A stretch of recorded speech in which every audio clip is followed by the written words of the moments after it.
बंदी छोड़ सतगुरु रामपाल जी परमेश्वर जी की जय हो।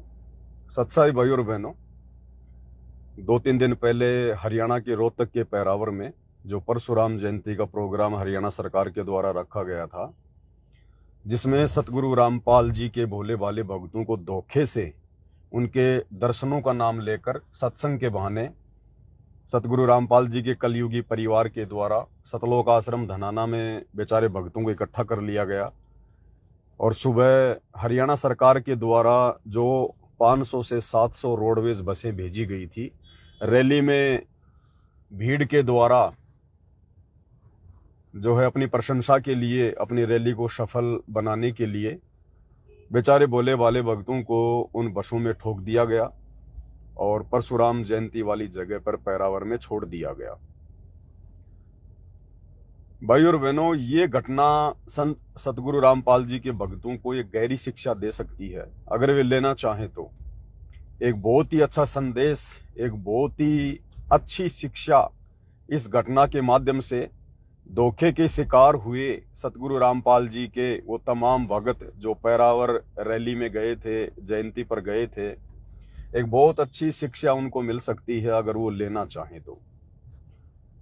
आज रात्रि 9 बजे, आज 5 जून 2025, आज रात्रि 9 बजे दास इसी Facebook page Pawan Das is live के ऊपर लाइव आएगा। बहुत सारी ऐसी बातें, बहुत सारी अच्छी अच्छी शिक्षा सतलोक आश्रम से जुड़े हुए अंध भक्तों को भी मिलेगी, ताकि भविष्य में वो ठगी का शिकार ना हो सकें। और जितने भी सत्सेवक भाई बहन हैं जो काल की किसी भी ठगी का शिकार नहीं हो रहे हैं, ज्ञान को आधार बनाकर घर बैठकर भक्ति कर रहे हैं, गुरु की गैर हाजिरी में गुरु की बदनामी का कारण नहीं बन रहे हैं, उन सत्सेवक भाई बहनों को भी एक बहुत अच्छी शिक्षा मिलेगी निकट भविष्य में। और किस प्रकार से हम अपनी मर्यादाओं को बचा सकते हैं, कितना सावधान हमें रहने की आवश्यकता है, कैसे कैसे, कहां कहां, किन किन घटनाओं के माध्यम से काल हमें ठगेगा, ये यहाँ हमारी रिहर्सल चल रही है। हमने शिक्षा लेनी है, इन घटनाओं पर चिंतन मनन करना पड़ेगा, क्योंकि हमारी जो फाइनल परीक्षा है, अंतिम परीक्षा है, वो त्रिकुटी पर होगी सतलोक के लिए, मोक्ष के लिए। अगर यहाँ हम सावधान नहीं हुए, यहाँ यदि हम काल की ठगी का शिकार होते जा रहे हैं, तो भला त्रिकुटी पर हम कैसे बचेंगे। तो भाई और बहनों, इन तमाम घटनाओं पर जिन जिन भगत भाई बहनों ने चिंतन किया है, मनन किया है, जो निष्कर्ष निकालेंगे इस परीक्षा के समय में, वे भाई बहन ही त्रिकुटी पर सफल हो पाएंगे। तो हजारों की संख्या में बेचारे भोले भाले भक्तों की धोखे से परशुराम की जयंती में भेजकर उनकी मर्यादा तोड़वाई गई है। इसी विषय पर हम आज रात्रि 9 बजे लाइव आएंगे। सभी भगत भाई बहन रात्रि में लाइव जरूर जुड़े। आप और हमारी तो ड्यूटी ही परमात्मा ने इसी बात की लगाई है कि हम स्वयं भी भक्ति मार्ग पर दृढ़ रहें और अपने अन्य भगत भाई बहनों को भी हम दृढ़ करें। ये सोशल मीडिया, ये प्रचार प्रसार के जो साधन है गुरुदेव ने मोबाइल, इंटरनेट, फेसबुक, यूट्यूब इसीलिए दिए, इसीलिए बनवाए परमात्मा ने। आज से पहले नहीं थे ये 40-50 साल पहले कुछ नहीं था। आज परमात्मा ने क्यों दी ये सब कुछ? गुरुदेव भगवान के धरती पर आने के बाद में विज्ञान शिखर पर चढ़ चुकी है। ये सब कुछ परमात्मा ने भक्ति में सहयोग के लिए, हमारी सुविधा के लिए, ताकि हमारे पास समय ज्यादा से ज्यादा भक्ति के लिए निकले। तो भाई और बहनों, हमने इन तमाम संसाधनों का भरपूर फायदा उठाना है। और आज रात्रि 9 बजे सभी भगत भाई बहन लाइव जुड़िए। ज्ञान आधार से बहुत सारे विषयों पर चर्चा होगी। हालांकि जब हम लाइव जुड़ेंगे वो तो उसी समय पता चलेगा परमात्मा क्या संदेशा दिलवाएंगे, क्या नहीं दिलवाएंगे, क्योंकि हम जो कुछ पहले सोचकर लाइव आते हैं अक्सर वो होता नहीं है। बाद में परमात्मा की मर्जी होती है, सब कुछ उनके हाथ में होता है, रिमोट उनके हाथ में होता है। जिस प्रकार से परमात्मा भगत को चलाते हैं, संदेशा दिलवाना चाहते हैं, उसी प्रकार से फिर दास काम करता है। तो रात्रि 9 बजे सभी भगत भाई बहन जुड़िए और इस छोटे से संदेश को ज्यादा से ज्यादा आश्रम से जुड़े हुए भाई बहनों के पास में जरूर भेजिएगा, क्योंकि सबसे ज्यादा काल की ठगी का शिकार आश्रमों से जुड़े हुए भाई बहन हो रहे हैं। बस ये छोटी सी सूचना थी जो भाई बहनों को देनी थी। तो रात्रि को सभी भाई बहन लाइव जुड़िएगा। बंदी छोड़ सतगुरु रामपाल जी परमेश्वर जी की जय हो। चलो एक छोटा सा शब्द गा लेते हैं परमात्मा का, तब तक दास का समय भी कट जाएगा। कहीं सेवा में जा रहे थे, भक्तों के पार्सल पैक हो रहे हैं, पुस्तकें कम पड़ गई थी, दास पुस्तकें लाने जा रहा है। छोटा सा शब्द गा लेते हैं मालिक का। बंदी छोड़ सतगुरु रामपाल जी भगवान की जय हो। मानत ना मन मोरा साधु, मानत ना मन मोरा रे, मानत ना मन मोरा साधु, मानत ना मन मोरा रे। बार बार सतगुरु समझावे, जग में जीवन थोड़ा रे। बार बार सतगुरु समझावे, जग में जीवन थोड़ा रे। भाई मानत ना मन मोरा साधु, मानत ना मन मोरा रे। बार बार सतगुरु समझावे, जग में जीवन थोड़ा रे। बार बार सतगुरु समझावे, जग में जीवन। परमात्मा अपने ऊपर लेकर आप और हम नीचों को समझाना चाह रहे हैं कि ये मेरा मन है ना, ये बहुत हरामी है, ये मानता नहीं है, आत्मा की आवाज को दबा देता है, उल्टे कार्यों में ये आत्मा को धक्के खिलाता रहता है। लेकिन सतगुरु आकर हमें समझाते हैं, बताते हैं, बार बार सतगुरु समझावे, जग में जीवन थोड़ा रे, कि भाई तेरी छोटी सी उम्र है, लंबा चौड़ा सांग नहीं है, परमात्मा भजले, सदगर्म कर ले, गुरु के वचन में रह के, मर्यादा में रह के भक्ति को सफल कर ले, नहीं तो देख बहुत भयंकर दुर्गति होगी यहाँ तेरी, गधे कुत्ते सुअर बनोगे। आज 56 भोग खा रहे हो, कल को फिर लेटरिन खाओगे, कौवे बन के, कुत्ते बन के, कुर्डियों के ऊपर गंदगी खाओगे, गधे बन के, पशु बन के। तो परमात्मा कह रहे हैं कि सतगुरु की बातों पर विचार करना चाहिए, ध्यान देना चाहिए, ये समय बार बार नहीं मिलेगा। सतगुरु आज समझा रहा है, कल को सतगुरु नहीं समझाएगा, और ना हम समझने के लायक रहेंगे जब हम 84 लाख में चले जाएंगे। मानत ना मन मोरा साधु, मानत ना मन मोरा रे। बार बार सतगुरु समझावे, जग में जीवन थोड़ा रे। बार बार सतगुरु समझावे, जग में जीवन थोड़ा रे। अब 30 साल से सतगुरु रामपाल जी भगवान समझाए तो रहे हैं, दिन रात एक कर दी उन्होंने, कोई कसर नहीं छोड़ी। 2-2 बार की जेल, 21 महीने रोहतक की जेल में, आज 12 साल से हिसार की जेल में, और ना जाने कितने तोहमत अपने ऊपर लगाकर, गुंडा है, भुंडा है, सनातन का विरोधी है, ये है वो है,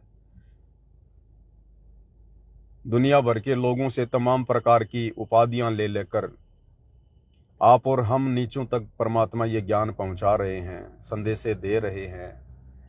हमारे आत्म कल्याण के लिए, हमारे हित के लिए, परमार्थ के लिए निस्वार्थ भाव से गुरुदेव संघर्ष कर रहे हैं।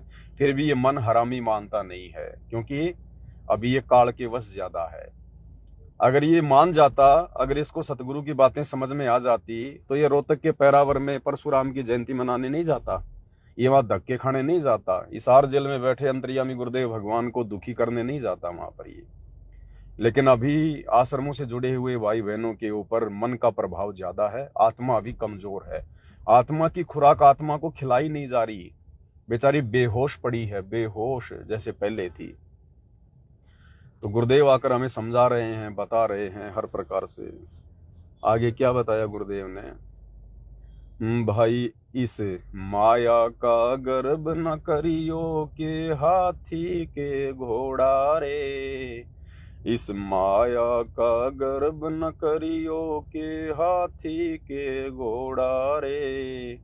जोड़ जोड़ धन बहुत बटोरिया, लाखों और करोड़ा रे। जोड़ जोड़ धन बहुत बटोरिया, लाखों और करोड़ा रे। मानत ना मन मोरा साधु, मानत ना मन मोरा रे। बार बार सतगुरु समझावे, जग में जीवन थोड़ा रे।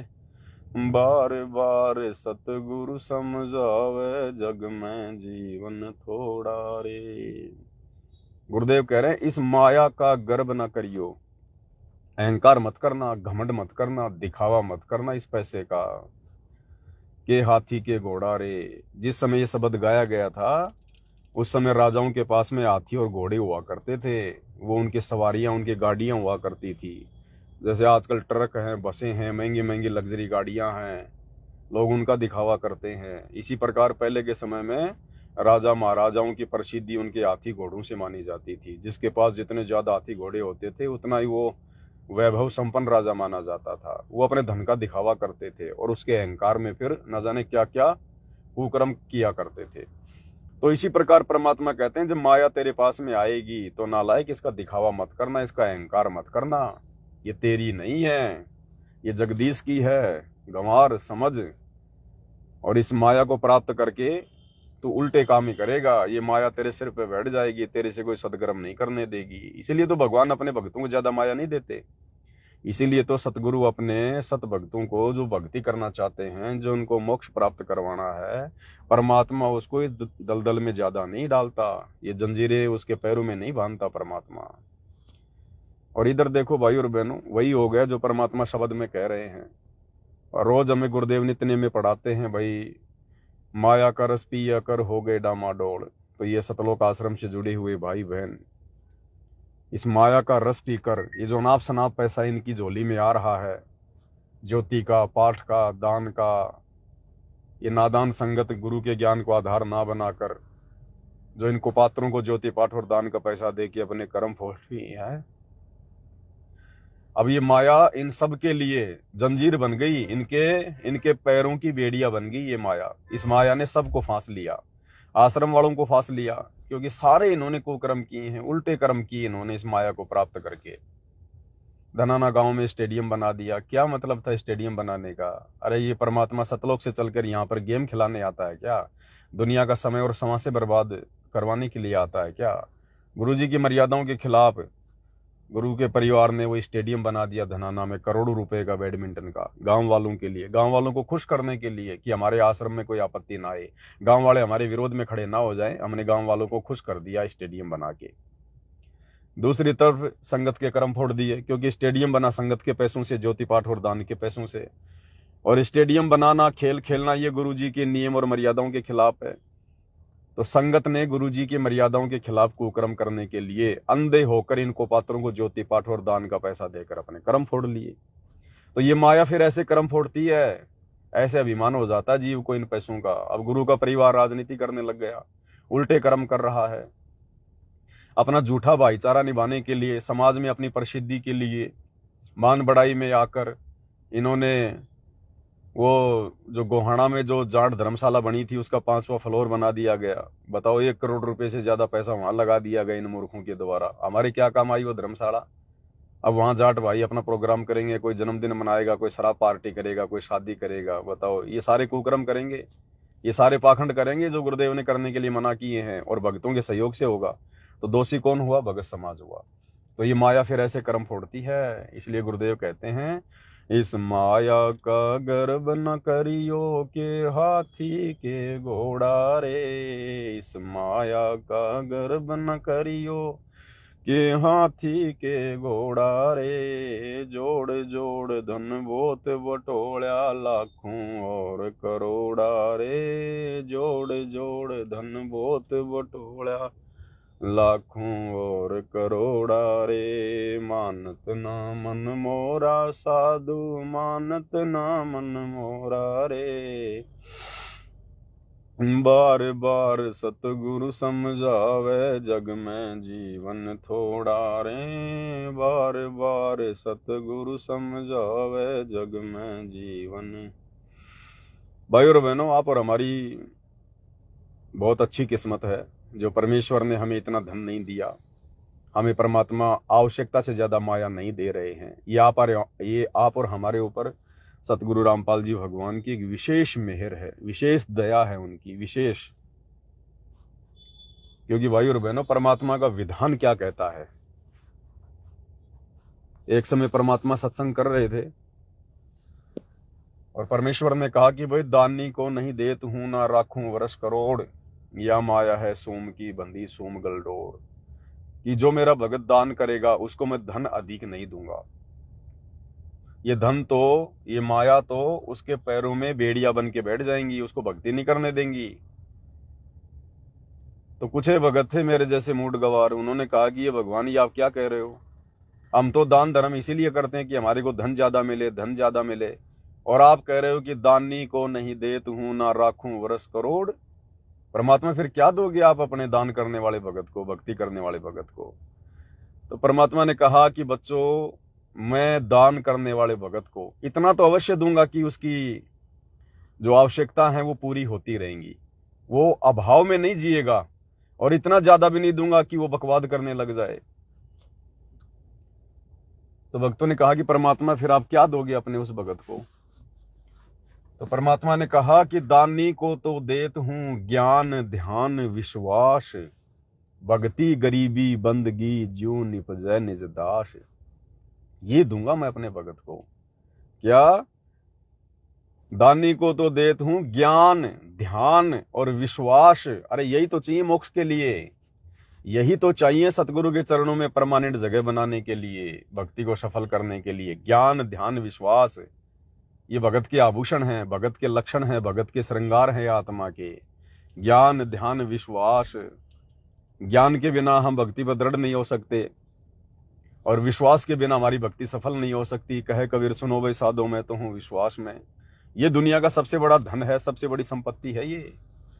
दानी को तो देत हूं ज्ञान ध्यान विश्वास, भक्ति गरीबी बंदगी। भक्ति, अरे भक्ति मुक्ति के दाता सतगुरु भक्ति मुक्ति के दाता। गरीबी, ओहो गरीबी। भाई और बहनों, आज हम जिस स्थिति में है ना, ये ना हम इसको गरीबी कह सकते, ना हम इसको जो है वो अमीरी कह सकते। आज इस स्थिति में लाके गुरुदेव ने हमें जानबूझ के खड़ा किया ताकि हम भक्ति कर सके। आज हमारे पास बकवाद करने के लिए कोई स्थान नहीं है, बकवाद करने के लिए माया नहीं है। जैसे आश्रम वालों के लिए, आश्रम वालों के पास, मैनेजमेंट वालों के पास दुनिया भर की बकवाद करने के लिए दुनिया भर की माया है। तो आप और हमारे पीछे गुरुदेव ने इस रोग को नहीं लगाया, इस आफत को हमसे दूर रखा परमात्मा ने, हमें उस गरीबी में रखा परमात्मा ने। हल्का फुल्का अभाव, थोड़ी बहुत चिंता किसी न किसी बात को लेकर हमेशा बनी रहे। बड़ी चिंता नहीं, बड़ी चिंता में तो भक्ति नहीं हो पाएगी। मीठी मीठी चिंता, मीठी मीठी चिंता, जो चिंता हमें विशेष नुकसान भी ना करे, और उस चिंता में हमें पल पल अपना गुरु याद आए, अपना भगवान याद आए। ये परमात्मा दया करना, हे मालिक आपका दास तो कुछ नहीं है मालिक, हे मालिक दास भिखारी है, कंगाल है परमात्मा, ये बंदी छोड़, आप ही दया करना परमात्मा, मेरे बस की बात नहीं है। तो उसमें परमात्मा भी याद आएगा, भक्ति भी बनेगी, चिंतन भी होगा। तो परमेश्वर जानबूझकर हमें इस स्थिति में रखे हुए आज भक्ति करवाने के लिए। तो क्या क्या देंगे परमात्मा? दानी को तो देत हूं ज्ञान ध्यान विश्वास, भक्ति गरीबी बंदगी और ज्यों निपजै निज दास। ऐसे मेरा दास दिन प्रतिदिन भक्ति मार्ग में ऊपर की ओर उठेगा, ऊपर की ओर बढ़ेगा। तो आप और हम सत्सेवक भाई बहनों के ऊपर एक विशेष मेहर, विशेष दया गुरुदेव भगवान की, जो गुरुदेव ने हमें एक आम व्यक्ति की तरह रखा, एक सामान्य व्यक्ति की तरह हमें रख रहे हैं परमात्मा। हमारे भाग्य में तो ना जाने भाई और बहनों कितनी संपत्ति, कितना धन। यहाँ का राजा भी हमारे नाखून के बराबर है, यहाँ का मुकेश अंबानी भी हमारे नाखून के बराबर है संपत्ति में, धन में, जो हमारे भाग्य में था। क्योंकि इस परमात्मा की शरण में कोई एरी गहरी आत्मा थोड़ी आती है, दुनिया की सर्वश्रेष्ठ आत्मा। मालिक कहते हैं गोरख से ज्ञानी घणे, सुखदेव जति जहान, सीता सी बहुबारिया, संत दूर अस्थान। और मालिक कहते हैं, एक अन्य वाणी है गुरुदेव भगवान की, कि ये परमात्मा ऐसे नहीं मिलता, एरी गहरी आत्माओं को नहीं मिलता है। ये परमेश्वर बहुत विशेष आत्माओं को, बहुत अपनी प्यारी आत्माओं को मिलता है परमात्मा। तो ये दुनिया भर की जो संपत्ति है, जो धन था भाई और बहनों, ये आप और हमारे भाग्य में था।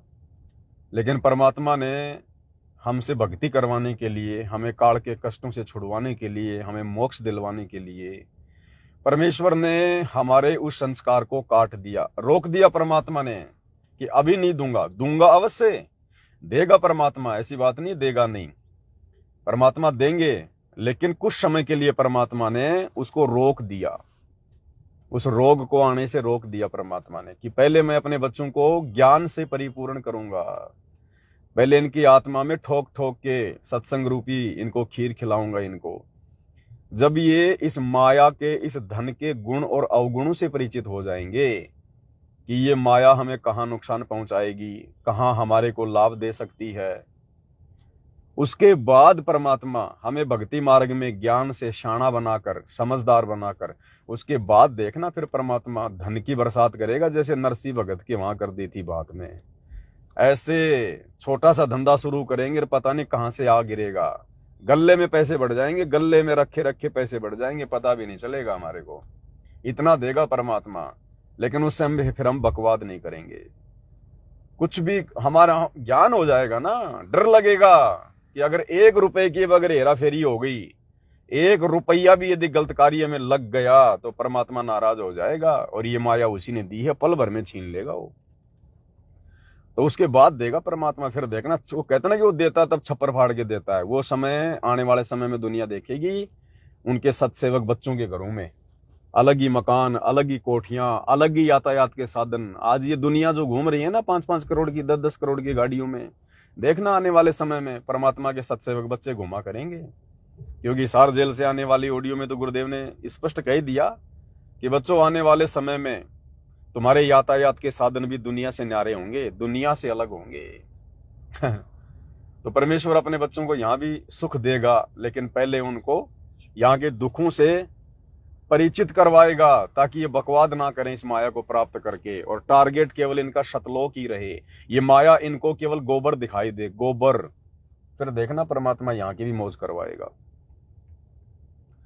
तो भाई और बहनों, अगली फिर चौपाई में परमात्मा क्या कह रहे हैं भाई, इस काया का गर्भ न करियो के काला के गोरा रे, इस काया का गर्भ न करियो के काला के गोरा रे, बिना भजन कुछ काम न आवे, चाहे इत्र छिड़को चारों ओरा रे, बिना भजन कुछ काम न आवे, चाहे इत्र छिड़को चारों ओरा रे, मानत ना मन मोरा साधु, मानत ना मन मोरा रे, बार बार सतगुरु समझावे, जग में जीवन थोड़ा रे।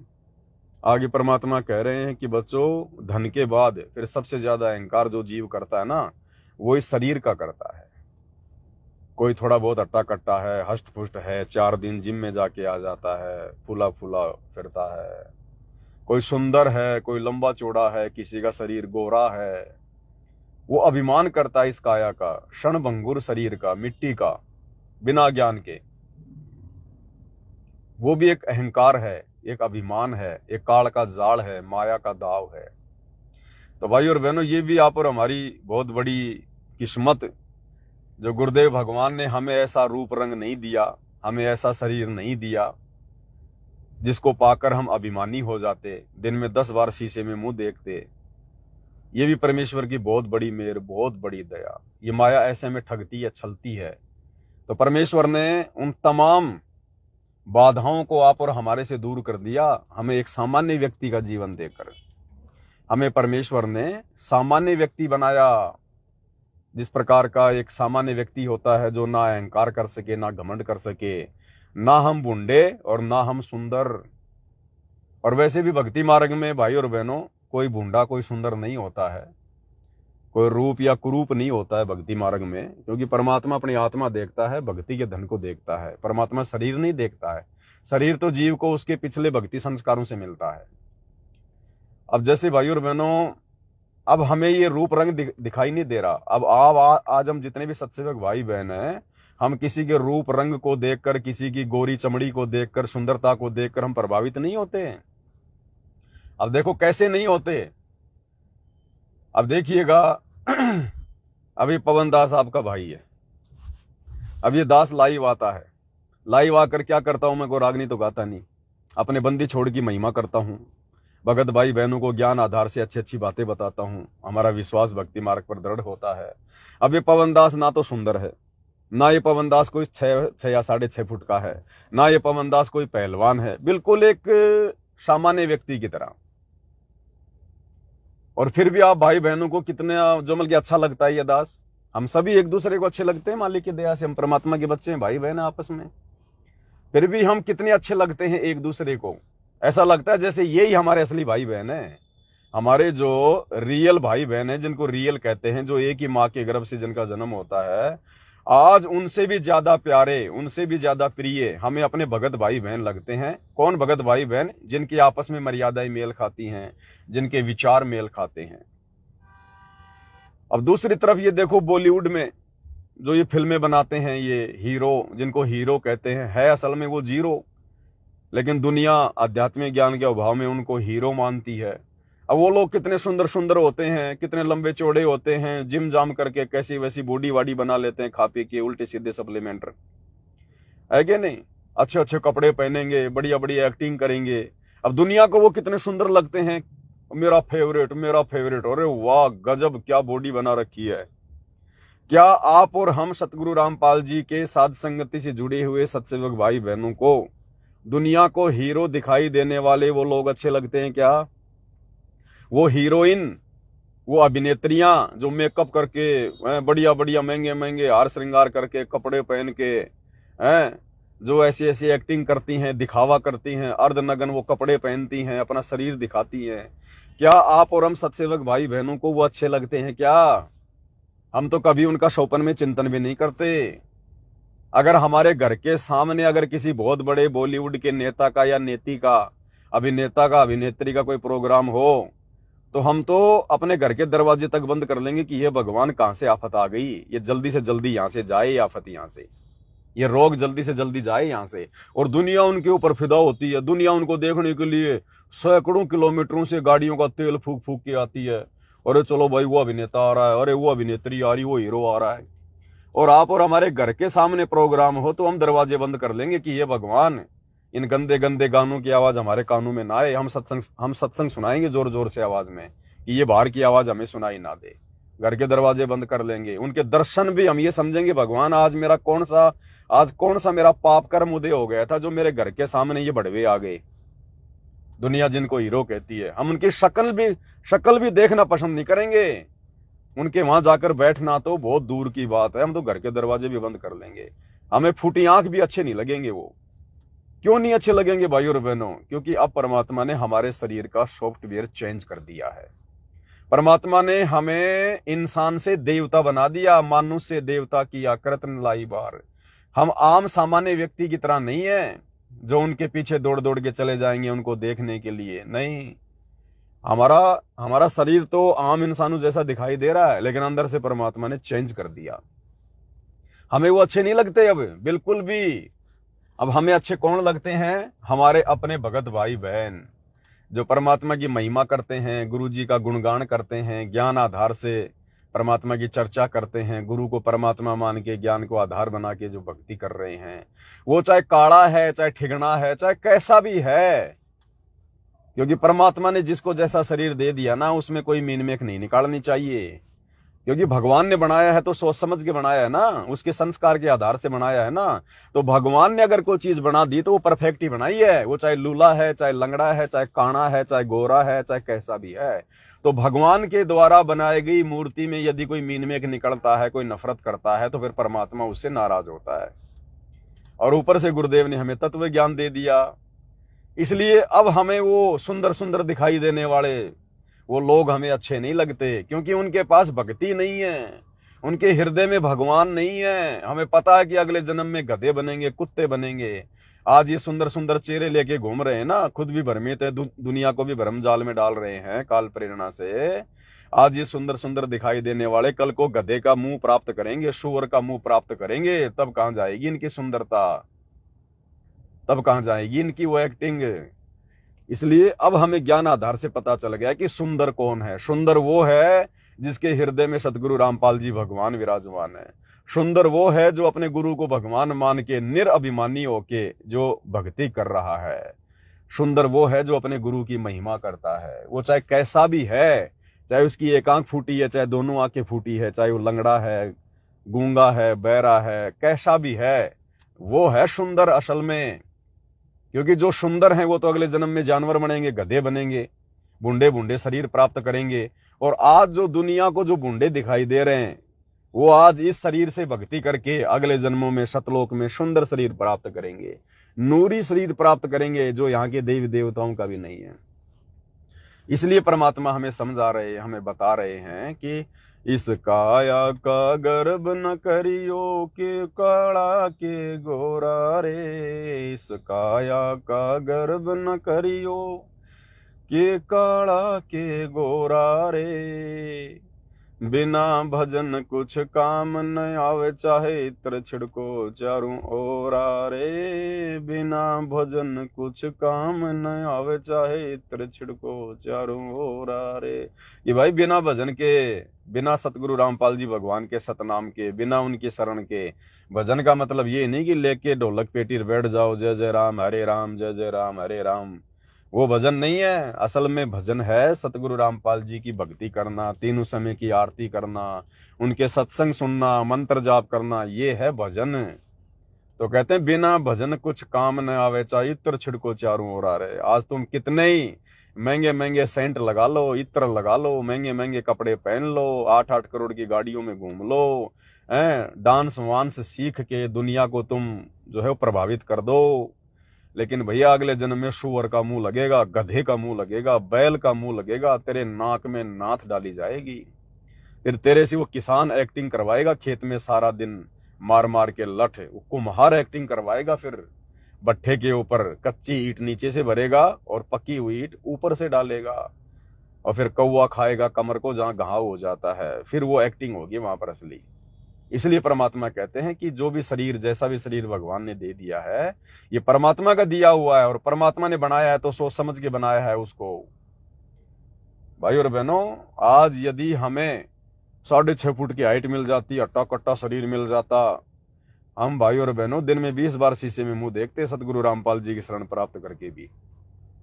तो ये भी आप और हमारे ऊपर एक बहुत बड़ी मेहर, एक बहुत बड़ा रहम, क्योंकि हम जीव हैं भाई और बहनों, हम जीव हैं। जब तक इस काल के लोक में रहेंगे हम जीव ही रहेंगे, और हमारे अंदर वो सारे सॉफ्टवेयर हैं, अच्छी अच्छी चीजों को देखकर इंप्रेस होना, प्रभावित होना, उनके प्रति आकर्षित होना, ये सॉफ्टवेयर इस शरीर में लगे हुए हैं।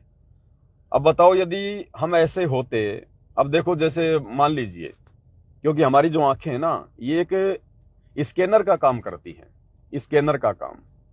आपने मार्केट में कोई पेन खरीदने जाना है और दुकानदार ने आपके सामने 20 पेन रख दिए, आपकी आंखें तुरंत उस पेन की ओर आपका ध्यान आकर्षित करेंगी जो सबसे महंगा है, सबसे अच्छा है, चमकीला है, बढ़िया है, क्योंकि आंखें स्कैनर हैं। आप मार्केट में जा रहे हो, आपको 20 प्रकार की गाड़ियां आती जाती दिखा रही हैं, और उनमें कोई अच्छी गाड़ी आ गई 20-30 करोड़ की, 2-4 करोड़ की कोई बढ़िया गाड़ी आ गई चमचमाती हुई, ये आंखें तुरंत उन छोटी मोटी गाड़ियों को छोड़ के उस गाड़ी के ऊपर टिक जाएंगी, क्योंकि ये आंखें स्कैनर हैं, स्कैनर। 20 बहनें आ रही हैं सामने से, माता बहनें आ रही हैं, एक ने छोटे कपड़े पहन रखे हैं, ये आंखें तुरंत वहां आपका ध्यान आकर्षित करेंगी, क्योंकि आंखें स्कैनर हैं। तो इस शरीर के अंदर सारे सॉफ्टवेयर लगे हुए हैं। इसलिए भगवान ने आप और हमारे ऊपर बहुत बड़ी मेहर करी, बहुत बड़ी दया करी। हमें ऐसा कोई आकर्षक कोई शरीर नहीं दिया, हालांकि हमें बहुत अच्छा शरीर दिया गुरुदेव भगवान ने। अरे हमें निरोगी काया दे दी भगवान ने, स्वस्थ शरीर दे दिया परमात्मा ने हमें। हमारे शरीर में कोई रोग नहीं है, कोई शोक नहीं है, कोई दिक्कत नहीं है। हम आसानी से भक्ति कर पा रहे हैं परमात्मा के आशीर्वाद से। और वो अटे कटे शरीर वाला ना जाने कब एक्सीडेंट हो जाए, कब उसका वो आ जाए समय, उसकी मृत्यु का, उसकी टांग कटने का, आंख फूटने का, क्योंकि बचाव तो होगा नहीं उनका।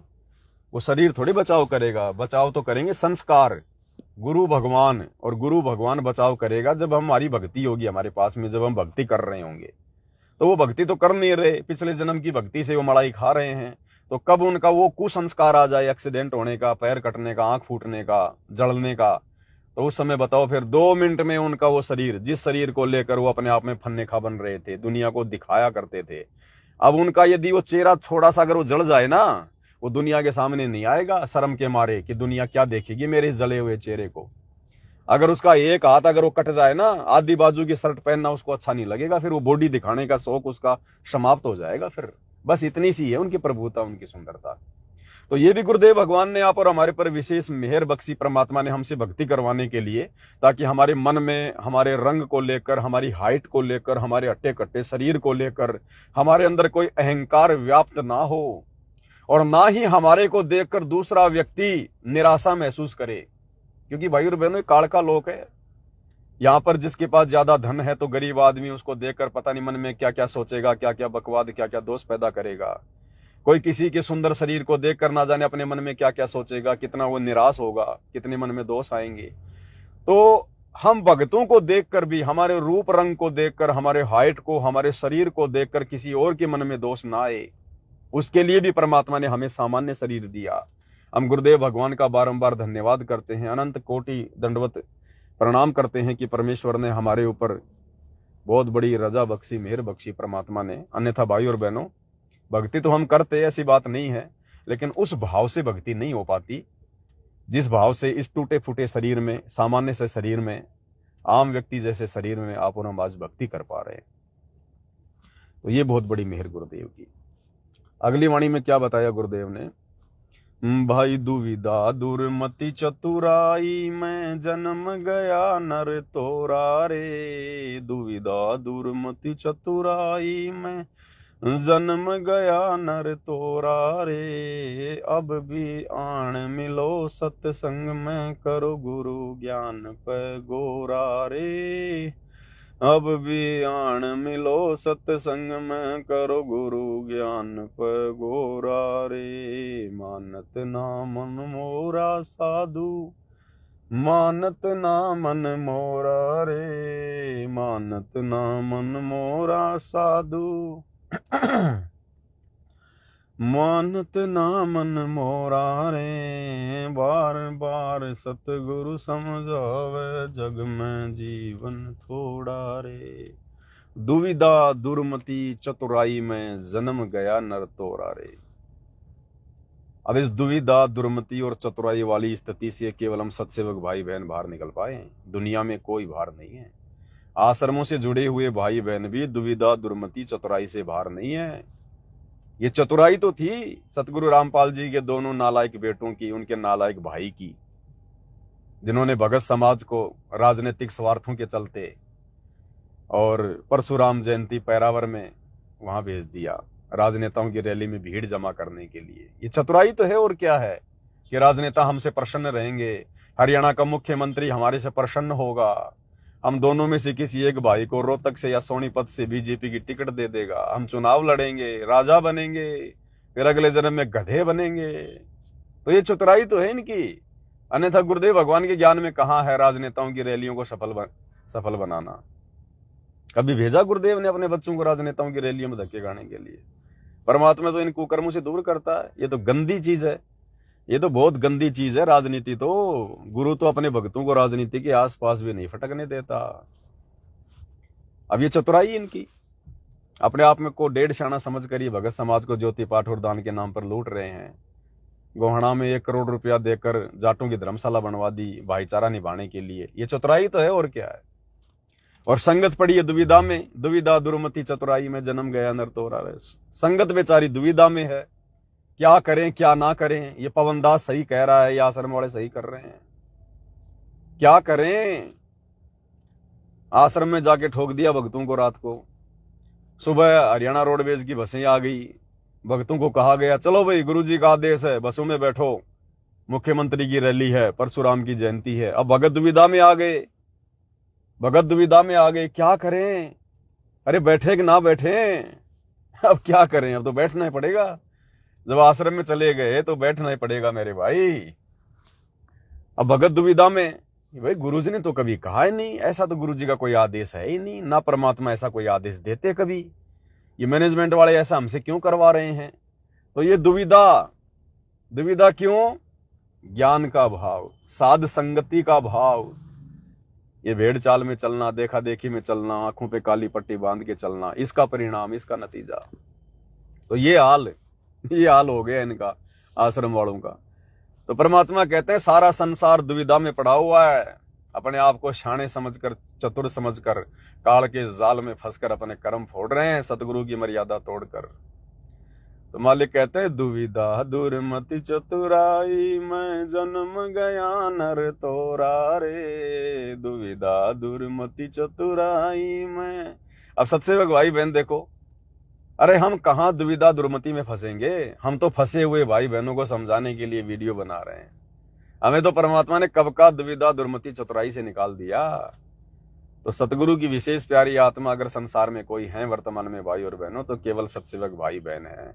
अरे जो इस तत्व ज्ञान को समझ जाए, जो तत्व भेद को समझ जाए, जो गुरु रूप में आए हुए कबीर भगवान को समझ जाए, जिनको आत्म कल्याण की चिंता लग जाए, भाई और बहनों, वो हैं परमेश्वर की हंस आत्माएं, निर्विकार आत्माएं, विशेष आत्माएं।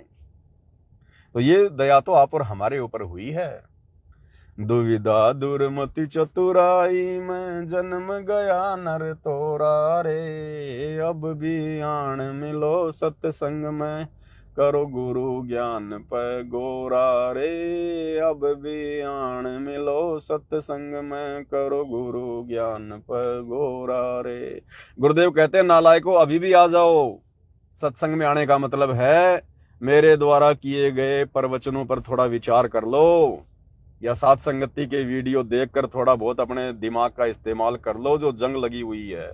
अब भी आण मिलो सत्संग में, अभी भी समय है, अभी भी थोड़ा बहुत समय है। जब तक गुरुदेव भगवान हिसार जेल से अपनी लीला पूरी करके बाहर नहीं आ जाते हैं, तब तक हमारे पास थोड़ा बहुत समय है।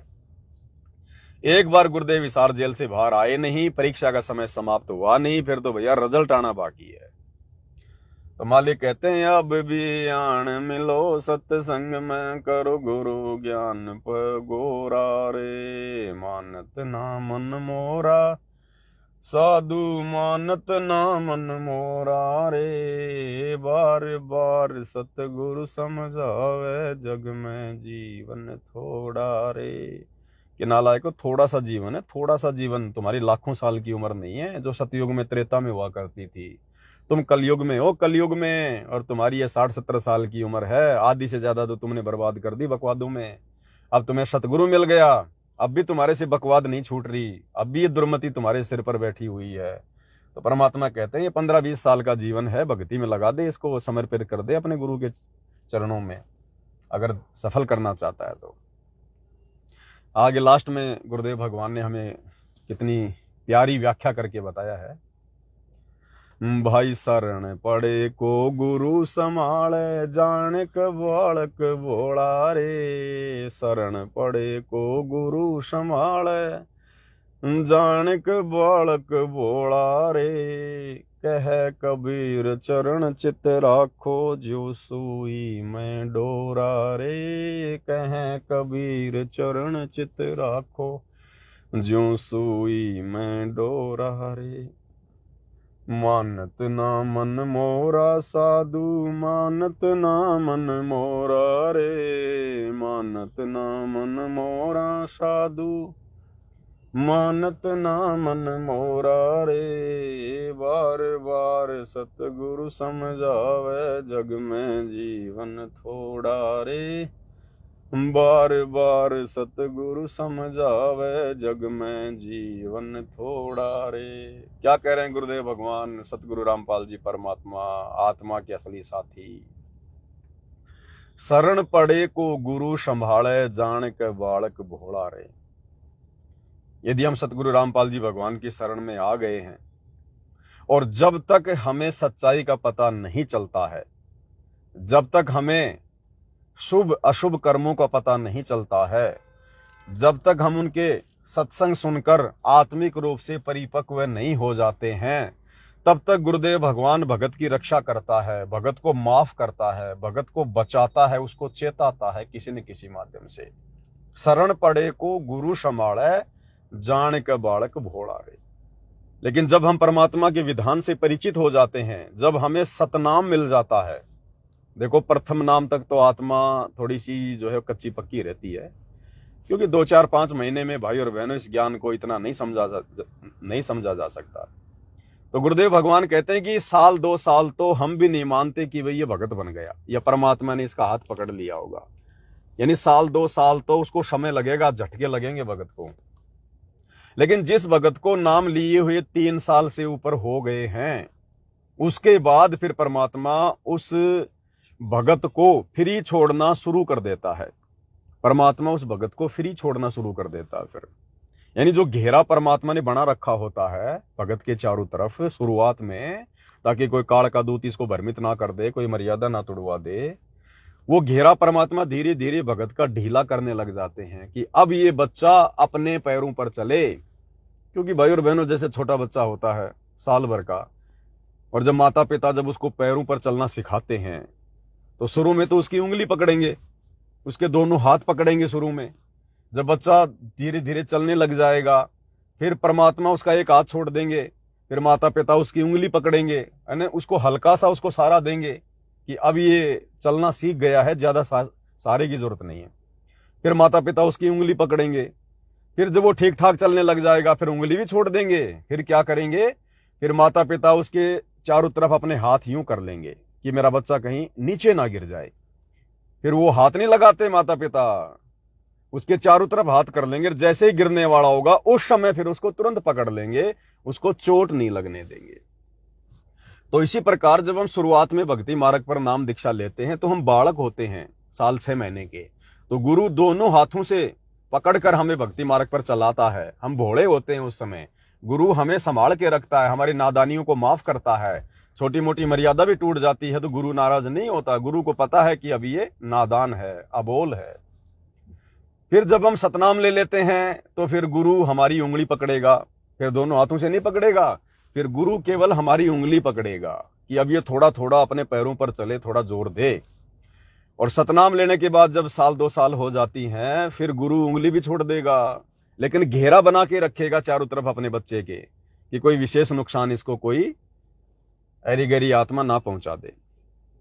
और जब उसको 3 साल कंप्लीट हो जाएंगी फिर गुरु उसको बिल्कुल फ्री छोड़ देगा। जैसे 3-4 साल के बच्चे को फिर माता पिता फ्री छोड़ देते हैं, अपने काम में लग जाते हैं कि अभी इसको खेलने दे इसको, क्योंकि अब वो अच्छा बुरा समझने लायक हो गया, भला बुरा समझने के लायक हो गया। अब धीरे धीरे उसको झटके लगेंगे उस बालक को, माता पिता ने छोड़ दिया फिर ये अपने काम में लग गए। अब बच्चा खेल रहा, खेलते खेलते बच्चा जो है कहीं चला गया, किसी गाय की तरफ चला गया, भैंस की तरफ चला गया, उसको नहीं पता कि ये मारेगी क्या करेगी। और जैसे ही वो भैंस के पास गया, गाय के पास गया, गाय ने एकदम से सिर को यूं किया मारने के लिए, तो एकदम से वो पीछे हटेगा, उसको डर लग जाएगा, वो समझ जाएगा कि ये भैंस है, ये मारती भी है।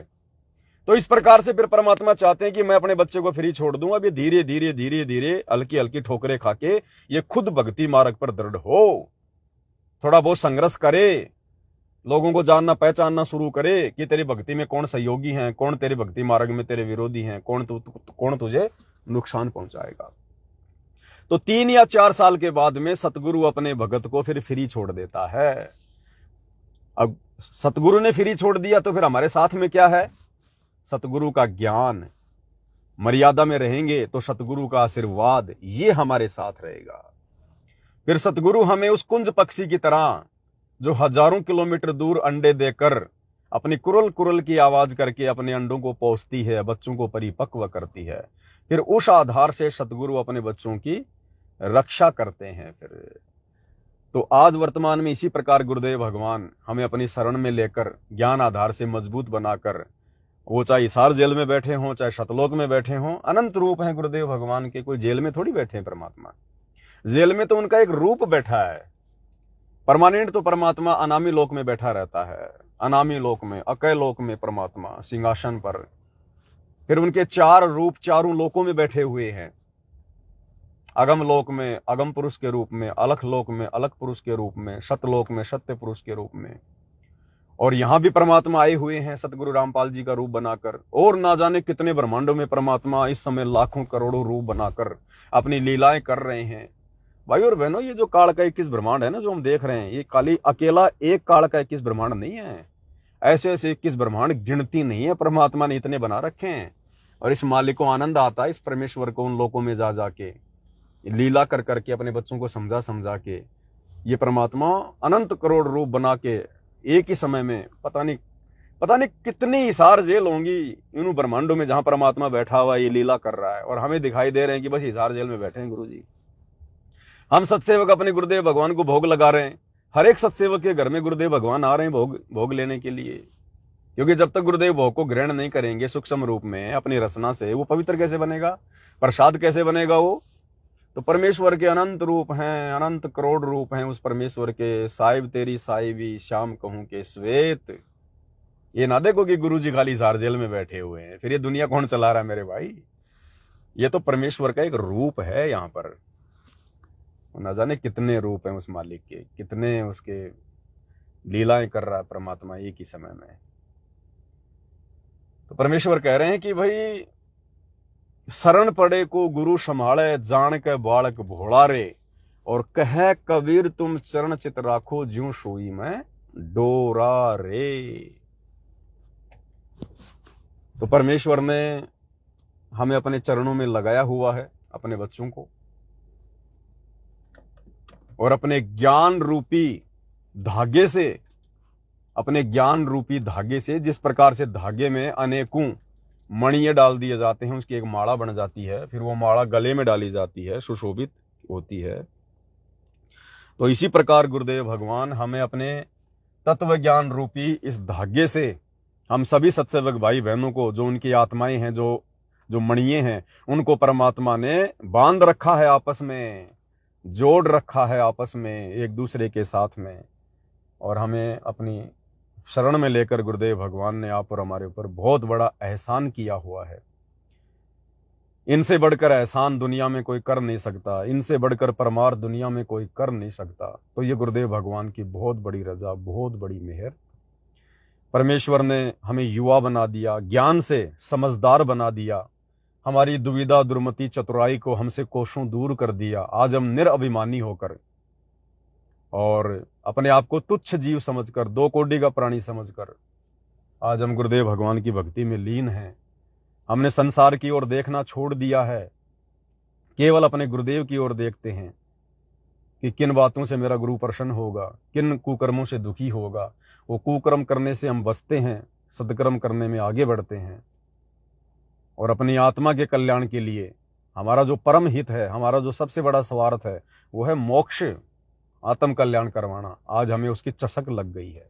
तो सतगुरु रामपाल जी परमेश्वर जी के विधि विधान अनुसार, उनकी मर्यादाओं में यदि वर्तमान में कोई चल रहा है, तो केवल उनके सत्सेवक बच्चे चल रहे हैं।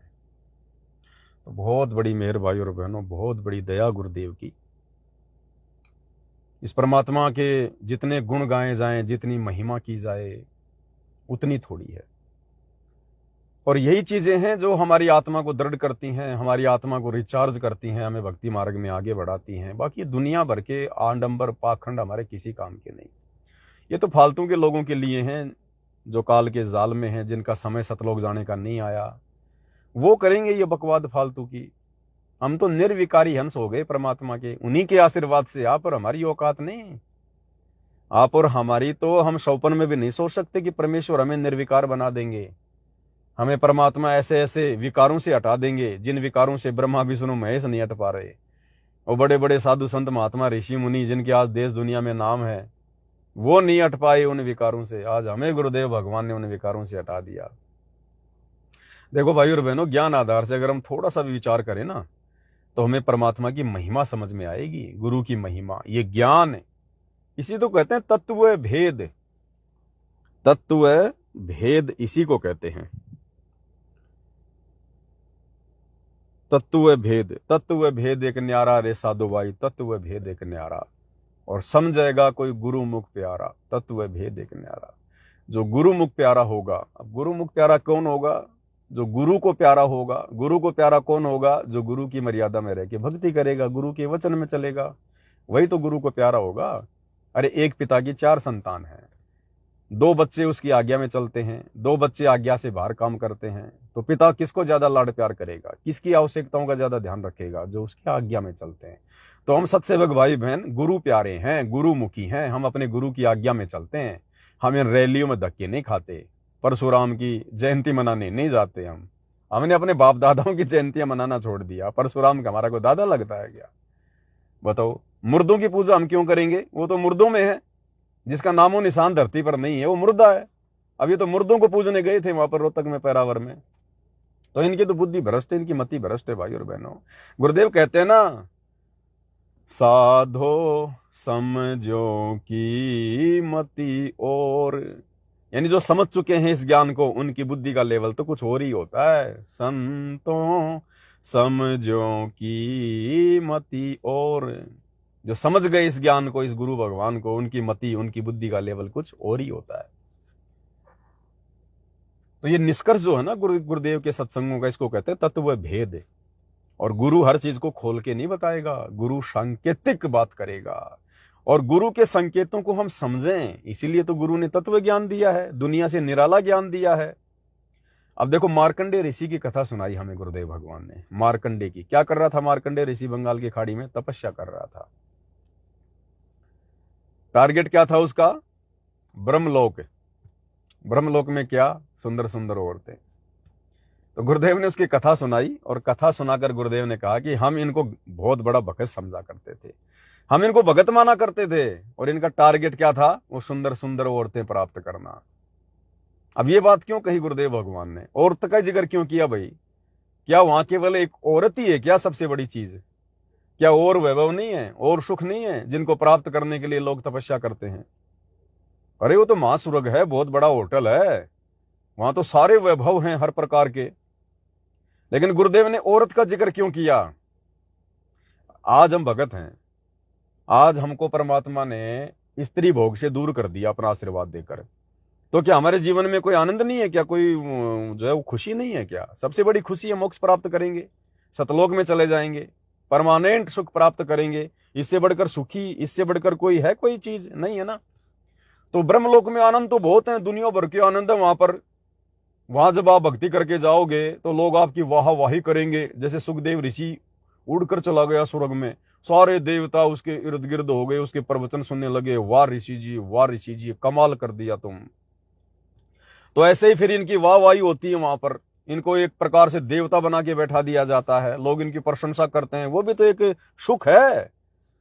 लेकिन गुरुदेव ने औरत का जिक्र क्यों किया अपने सत्संग में? पहले आपको एक छोटा सा गुरुदेव का 2 मिनट का सत्संग है भाई और बहनों, पहले इसको ध्यान से सुनिएगा। गुरुदेव कह रहे हैं जिस मार्कंडे को हम भगत समझा करते थे, और उसका टारगेट क्या था? सुंदर औरत प्राप्त करना।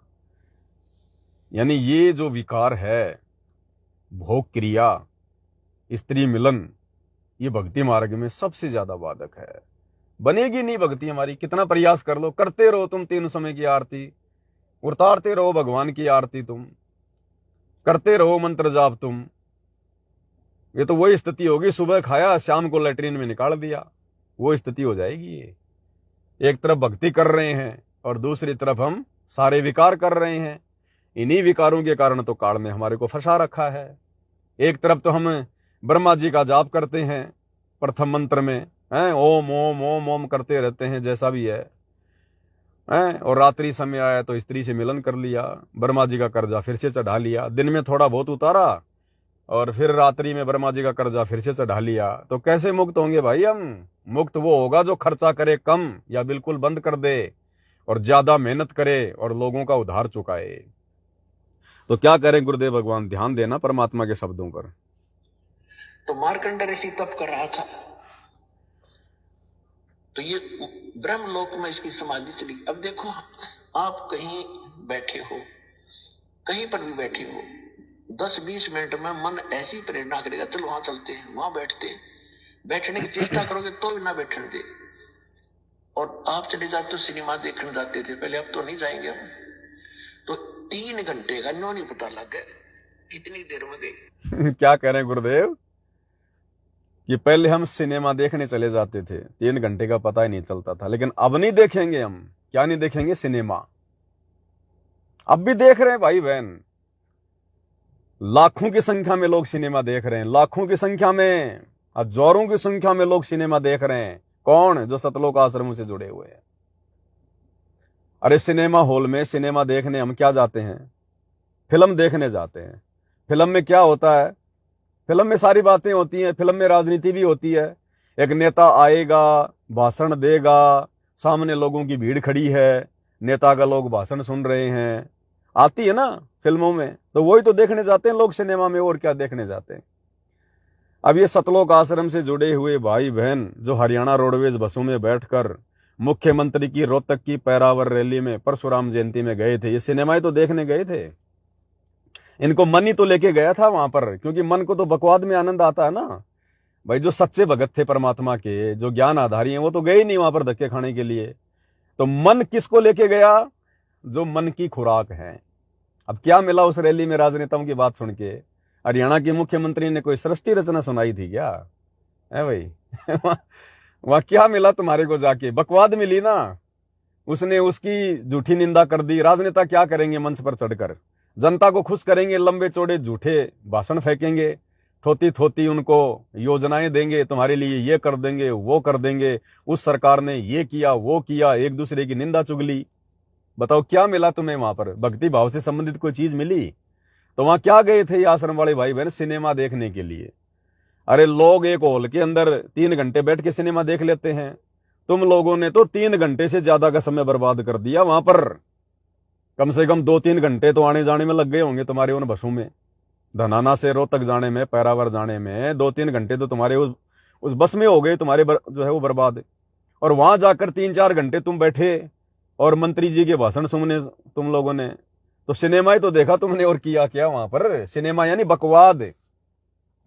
तो भगत अगर राजनीतिक बातें सुनेगा तो उसको बकवाद कहते हैं, बकवाद। और बात तेरे काम न आवे संतों शरणा लाग रे। तो बताओ, सतगुरु रामपाल जी भगवान कह रहे हैं कि अब तो हम नहीं देखेंगे सिनेमा, और ये आश्रम वाले देख रहे हैं सिनेमा। बसों में बैठ बैठ कर सिनेमा देखने जा रहे हैं रोहतक में, ये मुख्यमंत्री की रैली में। सिनेमा का मतलब है बकवाद सुनना, जो हर प्रकार से हमें नुकसान दे और फायदा 1% भी ना हो। बेगार बेगार, ये बेगार में तो गए थे वहां पर, क्या लेके आए? मुख्यमंत्री तुम्हें क्या दे देगा? जो भी देगा तुम्हारा भगवान देगा। आध्यात्मिक ज्ञान की छींट नहीं मुख्यमंत्री के पास में। क्या देगा तुम्हें? बकवाद सुनाएगा। तो सिनेमा लोग देखने जाते हैं, बकवाद सुन के आते हैं ना, बेगारी करके आते हैं ना, टाइम पास करके आते हैं ना, मन को और ज्यादा पावरफुल बना के आते हैं, क्योंकि वो मन की खुराक होती है। तो तुम आश्रम वाले भाई बहन वहां परशुराम की जयंती में गए, तुम तो मन को मजबूत करके आए, मन की खुराक मन को खिला के आए हो, तुम सिनेमा देख के आए हो वहां पर। तो कहां छूटा तुम्हारा सिनेमा देखना? अभी नहीं छूटा तुम्हारा सिनेमा देखना। तो ये ऋषि महात्मा भी इसी प्रकार से तपस्या करते थे, सिनेमे देखा करते थे, बकवाद। क्योंकि नई नई बकवास देखना मन को चाहिए, जो बैठा रहेगा। तो ये क्या करते हैं कि इनका कोई कमल खुल जाता है साधना से ऑटोमेटिक। कोई पिछले संस्कार से, पहले भक्ति युक्त लोग थे, बहुत थे, अब ना खुलता किसी का। तो वो पुराने संस्कारों से वो खुल जाता था। तो उसमें वो क्या देखते हैं, जैसे टेलीविजन ऑन हो गया आपका, कोई चैनल चल पड़ा, तो उसमें वो कार्यक्रम रिले तो कहीं और से हो रहा, देख रहे हो टेलीविजन में। तो ऐसे जो ब्रह्मलोक में डांस हो रहा था, उस ऋषि ने वहां देखा था। वो सामने सुनना ध्यान से, खुल कर सामने रिफ्लेक्ट हो जाता है, जैसे डिस्प्ले पर आ जाता है। तो वो डांस देखा था। हम सोचा तपस्या कर रहा है ना, मन टेकन दी ने। तो ऐसी थी इनकी तपस्या। मूर्ख बना, आप भी बड़े थे, हम इनके पीछे लगे रहे, बड़े सिद्ध पुरुष है। इसलिए जब उसने इस औरत से भी सुंदर औरतें वहां दिख रही थी, टारगेट इसका वहीं जाने का था कि इस नाम के जाप तो साधना से वहां जाऊंगा, फिर इनको वहां मिलेंगी मुझे। फिर ये नाम भगत क्या करते, इनका टारगेट क्या था? तो ये भगवान की रोशनी से आपको दाना दाना समझ में होगा इसका, पूरे अध्यात्म मार्ग का, सब कर्मों का, सब अध्यात्म ज्ञान का। तो क्या करें गुरुदेव भगवान, हम उनको भगत समझा करते थे, और टारगेट क्या था उनका? ब्रह्मलोक में जाकर सुंदर सुंदर औरतें देखने का, उनको भोगने का। अब बताओ, हम इनको भगत समझ रहे हैं आश्रम वालों को, टारगेट क्या इनका? राजनेताओं की रैलियों में जाने का, राजनीति करने का, बकवाद करने का, सिनेमा देखने का। और हम इनको भगत समझ रहे हैं कि आश्रमों में जाकर ये भक्ति करते हैं। अब लोग तो सोचते हैं भाई रामपाल के भगत गए भाई आश्रम में, धनाना आश्रम में गए भाई, भक्ति करने गए हैं। अब दुनिया को क्या पता, वो तो बकवाद करने गए, सिनेमा देखने गए। और राजनेताओं के भाषण हमारे क्या काम के बताओ? हमारे काम के तो संतों के सत्संग है। अरे उन राजनेताओं से अच्छा तो नालायको, गुरुजी के लड़को, गुरुजी के भाई, कम से कम 2-3 घंटे तुमने खड़े होके इन आश्रम में माइक हाथ में लेके भक्तों को कोई शब्द सुनाया होता। जैसे इस कुत्ते से परमात्मा ने अभी शब्द की व्याख्या करवाई, 1-1.5 घंटा हो गया। ऐसे तुम कोई शब्द खोल के बताते, कोई ज्ञान आधार से चर्चा करते, आत्मा मजबूत होती, मन नीचे गिरता, परमात्मा प्रसन्न होता, हमारी भक्ति बनती, आश्रम में आने का हमारा मतलब जो है, हमारा समय का जो है सदुपयोग होता है। और वहां जाके मंत्री की रैली में, पैरावर में, परशुराम जयंती में, एक तो तुमने अनुपासना करवा दी। परशुराम की जयंती में हमें गुरुजी ने मना किया ना कि हमें ऐसी जगह नहीं जाना जहां पर कोई समाधि है, हमने समाधि भी नहीं पूजनी। तो परशुराम की समाधि तो बनी हुई है पैरावर में, और क्या है वहां पर, हर साल उसकी जयंती मनाई जाती है। तो नालायको, तुमने तो समाधि पूजना कहां छोड़ा। इस काल ने तो गुरुजी के परिवार के माध्यम से तुमसे वो समाधियां पुजवा दी, वो मुर्दों की समाधियां पुजवा दी। ऐसे ठगता ये काल भाई और बहनों, ऐसे सूक्ष्म चाल चलता ये। बताओ, मुर्दों से ती प्रीत लगावे, न जाने सतगुरु मेरे नू। जिंदा सतगुरु इतना बढ़िया ज्ञान दे रहा है, वो तो आश्रम में बैठ के सुना नहीं गया। अरे 2-3 घंटे आश्रम में बैठ के सत्संग सुनते मेरे भाई। वो मुर्दा पूजने चले गए वहां पर, मुर्दों से ती प्रीत लगावे। क्या दे दिया परशुराम ने तुम्हें, क्या दे दिया मुख्यमंत्री ने तुम्हें। अपनी मर्यादा तुड़वा के आगे भक्ति का सत्यानाश करवा के गुरुजी को नाराज करके। तो गुरुदेव ने कहा कि हम तो इस मार्कंडे जैसे को भगत समझा करते थे, और ये क्या देखते थे, बकवाद। इनका टारगेट क्या था, सुंदर सुंदर स्त्रियां प्राप्त करना। तो भाई और बहनों, संकेतों को समझना है, गुरु खोल के नहीं बताएगा। अगर गुरु खोल के बताने लग गया तो संगत भाग जाएगी, कोई नहीं टिकेगा।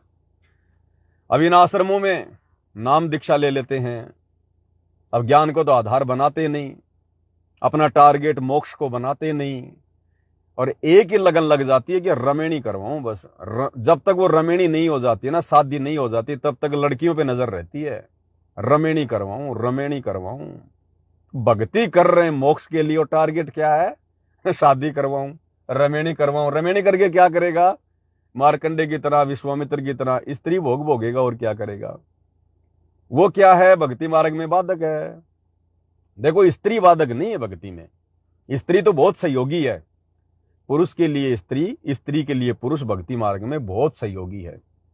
आज घर में स्त्री है तो मान लो हम आराम से बना बनाया भोजन खा रहे हैं, धुले धुलाए कपड़े पहन रहे हैं, छोटे मोटे कार्य हो जाते हैं, हम निष्फिक्र होकर अपना काम धंधा करते हैं घर की चिंता छोड़ के। तो भक्ति मार्ग में स्त्री बाधक नहीं है, स्त्री मिलन बाधक है। आग पराई आपनी, हाथ दिए जल जाए, नारी पराई आपनी, भोगे सब कुछ जाए। अब यहां पर 2 बातें हैं। अब इस ज्ञान की प्राप्ति से पूर्व जिन जिन भगत भाई बहनों की रमेणियां हो चुकी हैं, जिनकी शादियां हो चुकी हैं, जिनके बाल बच्चे हो चुके हैं, अब उनको तो इन विषयों पर विचार करके, गुरुदेव के ज्ञान पर विचार करके कि भाई वास्तव में देखो, स्त्री मिलन भक्ति में बाधक है, भक्ति बनेगी नहीं। अब दिन में तो भक्ति कर रहा हूं, रात को सत्यानाश कर दिया भक्ति का। क्या भक्ति करी फिर हमने, 2 घंटे मेहनत करके तो हलवा बनाया, फिर उसमें 1 मुट्ठी बालू रेत की ठोक दिखाएगा उसको कोई। तो हमें निर्विकार लोक को प्राप्त करने के लिए, निर्विकार परमात्मा को प्राप्त करने के लिए हमने भी निर्विकार बनना पड़ेगा। तो उसके लिए हमने भाई और बहनों इस कुकर्म को त्यागना पड़ेगा, अगर भक्ति सफल करनी है तो। नहीं तो भक्ति सफल नहीं होगी। करते रहो, परमात्मा तो जबरदस्ती करेगा नहीं, तुम्हें हाथ पकड़ के तो स्त्री भोग से दूर करेगा नहीं भगवान। भगवान का तो काम है ज्ञान देना।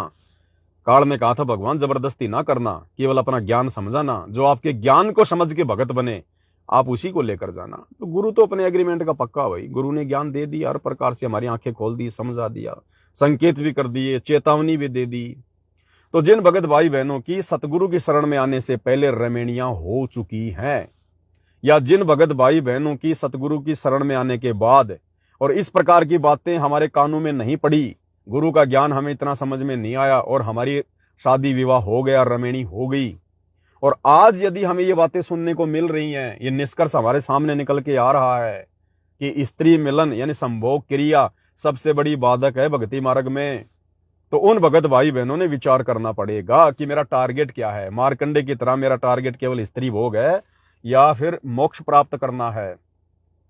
अब आप कहोगे नहीं जी, मार्कंडे तो केवल स्त्री भोग करने का टारगेट था, उसका तो ब्रह्मलोक में जाने का। हमारा तो सतलोक में जाने का टारगेट, हमारा तो मोक्ष प्राप्त का टारगेट है। अरे वो महाब्रह्मलोक प्राप्त करना भी उनका मोक्ष होता था। जैसे कोई स्वर्ग की साधना कर रहा है तो उसका टारगेट क्या है, स्वर्ग में जाना, और वहां जाकर क्या करूंगा, फिर सारे भोग भोगूंगा। तो एक तरफ तो आप कह रहे हो कि हमारा टारगेट तो सतलोक जाने का है, मोक्ष प्राप्ति का है, और उस टारगेट में सबसे बड़ी बाधा क्या बताई गुरुजी ने? स्त्री मिलन की। भग भोग्या भग उपजय, और भग से बचा न कोई, जो कोई भग से बचे भगत कहावै सोई। अब गुरुदेव ने तो स्पष्ट कर दिया कि जब तक तुम स्त्री भोग में लगे रहोगे तुम एक भगत कहला ही नहीं सकते। चाहे तू कितना ही बड़ा भगत बन जा, कितना ही कुछ कर ले, चाहे तेरे को 20 साल हो गई हैं, जब तक तू स्त्री भोग कर रहा है तू भगत की श्रेणी में नहीं है। तो बताओ हमारा टारगेट क्या है फिर? अगर मोक्ष टारगेट है तो उस टारगेट में जो बाधक चीजें हैं उनसे तो दूर हटना पड़ेगा ना हमने। तो वर्तमान में 90% संगत का टारगेट केवल स्त्री भोग है। स्त्री भोग, जिनको नाम मिल गया, सार नाम तक मिल गया है, जो बूढ़े बूढ़े हो गए, जिनके बच्चों की शादी हो गई, वो भी स्त्री भोग में लगे हुए हैं। खोपड़ी में सफेद बाल आ गए, वो भी पीछे नहीं हट रहे। बताओ 2020 खेलने में अभी भी उनको शर्म नहीं आती नालायकों को कि तुम्हारी तो उम्र हो गई कम से कम है, सफेद बाल आ गए, गुरुजी कहते हैं तुम्हारा चलने का समय आ गया। संकेत होता है ये, खोपड़ी में सफेद बाल आ गए, इसका मतलब है कि टिकट कटने वाली है, और उसके बाद भी 2020 खेल रहे हैं नालायक। तो मूर्खो, अब तो शर्म करो कम से कम। तुम्हारे बच्चों के ऊपर क्या असर पड़ेगा?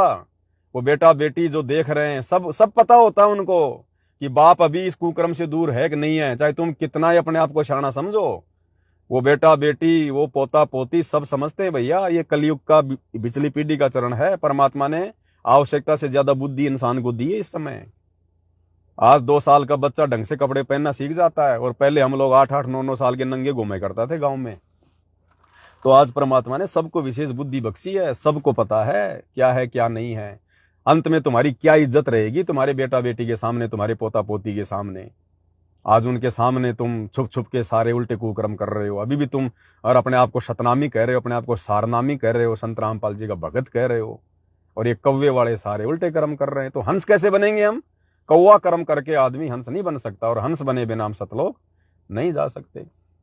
तो जिन भाई बहनों को मान लो ज्ञान नहीं था, या गुरुजी की शरण में आने से पहले जिनकी शादी हो गई, रमणी हो गई, अरे वो तो कम से कम थोड़ा बहुत विचार करो, पीछे हटो।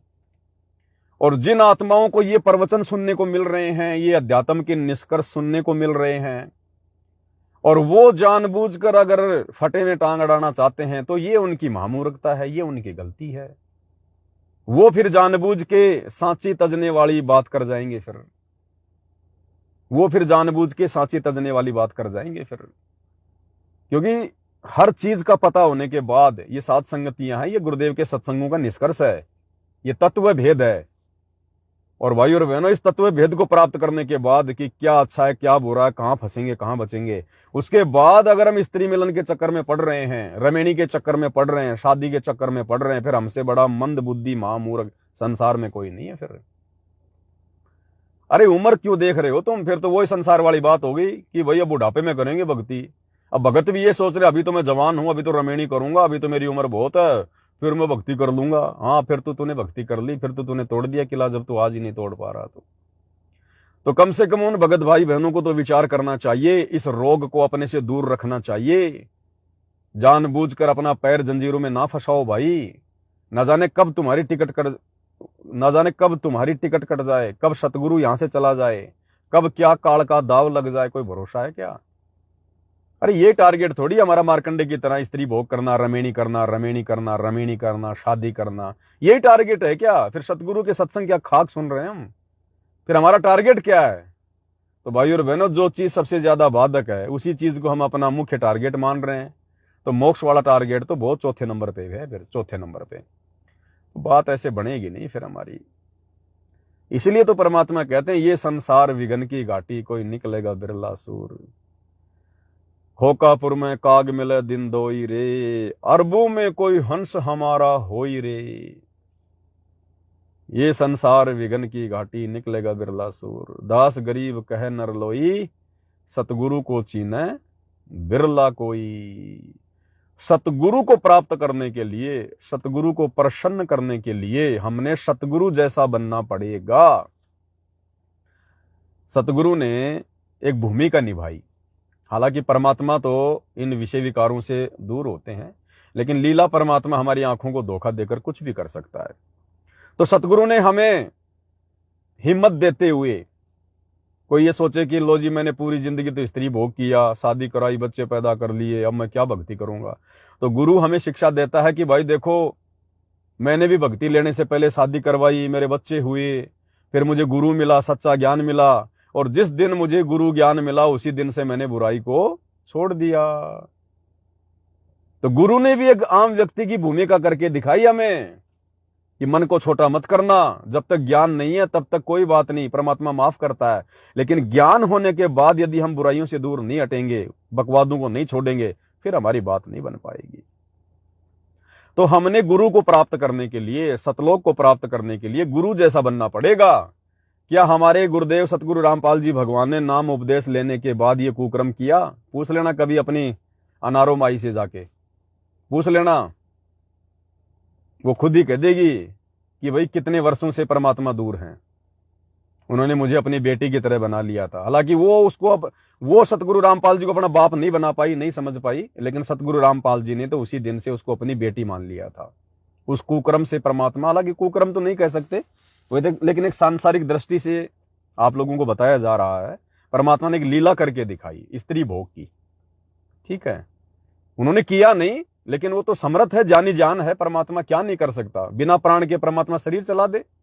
धर्मदास को परमात्मा उसकी आत्मा निकाल के सतयुग लेके गए, 3 दिन तक उसकी आत्मा उसके शरीर में नहीं थी, लेकिन उसका दिल चल रहा था, धड़कनें चल रही थी परमात्मा के आशीर्वाद से। दादू जी को परमात्मा 3 दिन तक सतलोक लेकर गए, पीछे से उनका शरीर चल रहा था, आत्मा उनकी जो है वहां थी, ऊपर रूहानी मंडलों को देख रही थी, और उनकी जो हार्ट बीट थी वो चल रही थी। तभी तो नहीं फूका उनको, नहीं तो 3 दिन में फूक डालते उनको। तो ये परमात्मा है, कुछ भी कर सकता है। ये परमात्मा हर कर्म से न्यारा है, हर कर्म करवा देता है, हर कर्म से न्यारा है ये। जब ये काल भगवान कहता है कि मैं इनमें नहीं हूं, ब्रह्मा विष्णु महेश में, लेकिन मैं ही सारे कर्म करवाता हूं तीनों गुणों के प्रभाव से, तो ये परमात्मा है, ये स्वयं निर्विकार है, निर्विषम परमात्मा है, लेकिन इनकी लीला अजब गजब है भाई और बहनों। तो इस प्रकार से परमात्मा ने एक लीला करके दिखाई कि नालायकों, जब से मैंने गुरु बनाया, नाम दीक्षा ली, मुझे ज्ञान हुआ, मैंने ये कुकर्म त्याग दिया, मैंने छोड़ दिया। तो आप और हमने अगर गुरु जैसा बनना है, आप और हमने यदि सतलोक प्राप्त करना है, मोक्ष प्राप्त करना है, तो गुरु हमें एक भगत की भूमिका करके दिखा रहे हैं कि एक सच्चा भगत कैसा होता है, मोक्ष प्राप्त करने योग्य भगत के क्या लक्षण होते हैं। तो भाई वैसा बनना पड़ेगा। जिसने अपने गुरुजी के इस लीला में जीवन को, भगत वाले जीवन को, जो भूमिका वो कर रहे हैं, अगर इस जीवन को समझ लिया, बस यही सबसे मेन चीज है, उस भगत का मोक्ष निश्चित है। जो अपने गुरुदेव के लीला में भगत वाले जीवन को समझकर जो उनको फॉलो करने लग गया, जो उनके पद चिन्हों पर चलना शुरू हो गया, वही भगत मोक्ष प्राप्त कर पाएगा। हमारा गुरु आज देश दुनिया की हर बकवाद से दूर है, हर बकवाद से। गुरु तो कभी किसी राजनीतिक रैली में नहीं गया। क्या गुरु जी के समय परशुराम की जयंती नहीं मनाई जाती थी? क्या गुरु के समय जाट अपनी धर्मशाला नहीं बनाया करते थे? क्या गुरु जी के समय चुनाव नहीं हुआ करते थे? क्या गुरु जी के समय जाट आरक्षण नहीं हुए थे? क्या गुरु ने कोई सहयोग किया? अपने किसी भगत को वहां जाने का आदेश दिया? तो गुरुजी का परिवार क्या गुरुजी से भी ज्यादा समझदार हो गया क्या? ये संगत आज ज्यादा समझदार हो गई क्या? तो भाई और बहनों, ये तो जबरदस्ती पाव चणों के लालच में या बंदरवाड़ी मूठ हुई, पाव चणों के लालच में, ये राजनीति के लालच में गुरु का परिवार अपना खुद का हाथ भी उस मटके में फंसा रहा है, और बेचारी संगत का भी फंसा रहा है। तो ये हम सत्सेवकों के ऊपर कोई विशेष दया है, विशेष मेहर है। छप्पर फाड़, हम नाम सुनते थे ना कि छप्पर फाड़ दया होती है ऊपर वाले की, तो ऊपर वाला तो धरती पे आ गया सतगुरु रामपाल जी, और ये छप्पर फाड़ दया, छप्पर फाड़ दया ये थोड़ी कि कोई घर में कोई लाख रुपए आ गए, करोड़ आ गए, फैक्ट्री लगा ली, ये तो बेफालतू की बकवाद। छप्पर फाड़ दया भक्ति, सत भक्ति, गुरु की पहचान, मर्यादित भक्ति, ये है छप्पर फाड़ दया। ये दया किसी के ऊपर नहीं होती, ब्रह्मा विष्णु महेश पे भी ये दया नहीं है, यहाँ के राजा महाराजा पे भी ये दया नहीं है, जो दया गुरुदेव ने आज आप और हमारे ऊपर कर दी। हमें असंख्य कष्टों से परमात्मा ने इस जन्म में हमारे ऊपर जो कष्ट आने थे पहाड़ जैसे, वो भी टाल दिए, और आगे आने वाले जन्मों में 84 लाख योनियों में जो हमारे ऊपर कष्ट आने थे उनको परमात्मा काट देंगे हमारा मोक्ष करके। तो ये है सबसे बड़ी छप्पर फाड़ दया, इससे बड़ी दया कुछ नहीं है। ये आज थोड़ा बहुत सुख सुविधा भोग के जो अपने आप में फन्ने खा बने फिर रहे हैं, ये राजा महाराजा मंत्री संतरी, ये क्रिकेटर फिरकेटर, पैसे वाले धनी लोग व्यापारी, अगले जन्मों में गधे के मुंह लगेंगे। क्या रहा इनके पास में, कहाँ गए इनके ठाट बाट, इनकी गाड़ियां, इनके महल, इनका बिजनेस है। और आप और हम भले आज कुछ भी नहीं है, लेकिन हमारे पास में भक्ति धन है। इस धन को प्राप्त करके हम सदा सदा के लिए वो ठाठ, वो सुख भोगेंगे जो सुख यहाँ का राजा शौपन में भी नहीं भोग सकता। यहाँ के ब्रह्मलोक में भी वो सुख नहीं है, छींट भी नहीं है उस सुख की जो सुख हम सतलोक में जाके भोगेंगे। तो सबसे बड़े धनी, सबसे बड़े राजा महाराजा तो आप और हम हैं, परमात्मा के बच्चे। तो भाई और बहनों, हमने दुनिया देख के नहीं चलनी है। गुरुदेव कहते हैं कि संसार की तरफ से आंख मीच लो। तो संसार की तरफ से आंख मीचने का मतलब है किसी भी प्रकार के लोभ लालच में मत आओ, लोगों की बड़ी बड़ी गाड़ियां देख के अपने मन को मत ललचाओ, लोगों की धन संपत्ति को देखकर, कार कोठियों को देखकर अपने मन में कोई लोभ लालच पैदा मत करो। परमात्मा कहते हैं देख पराई चौपड़ी मत ललचावे जी, और लुखी सूखी खा के ठंडा पानी पी। देख पराई चौपड़ी, चौपड़ी क्या होती है? जैसे रोटी में घी रख कर उसको चौपड़ा जाता है, दो रोटियों के बीच में घी रखते हैं, उसको कहते हैं रोटी चौपड़ना। तो परमात्मा कहते हैं देख पराई चौपड़ी, यानी दूसरे की चुपड़ी हुई रोटी देखकर, चुपड़ी हुई रोटी मतलब दूसरे की धन संपत्ति देखकर, दूसरे के ठाट बाट देखकर, गाड़ी घोड़ियां फैक्ट्रियां देखकर अपना मन मत ललचा, मन में लोभ लालच पैदा मत कर, निराश मत हो। देख पराई चौपड़ी मत ललचावे जी, और लुखी सूखी खाए के ठंडा पानी पी।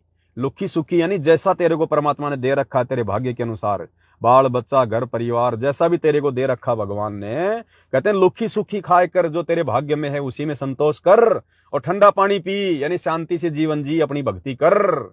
जब तू चाहेगा चौपड़ी तो बहुत करेगा पाप। अगर तू दूसरे की देखा देखी रीस करेगा, उनके जैसा बनने का प्रयास करेगा जो तेरे भाग्य में है नहीं, फिर तू पाप करेगा, पाप।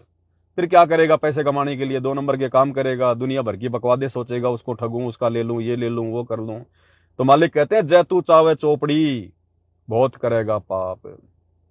तो भाई और बहनों, आज गुरुदेव ने हमें इतना ज्ञान, इतना जबरदस्त ज्ञान, हीरे जैसा निर्मल ज्ञान परमेश्वर ने हमें इसीलिए दिया है कि हम दुनिया भर की चिकनी चुपड़ी देखकर अपना मन ना ललचाएं।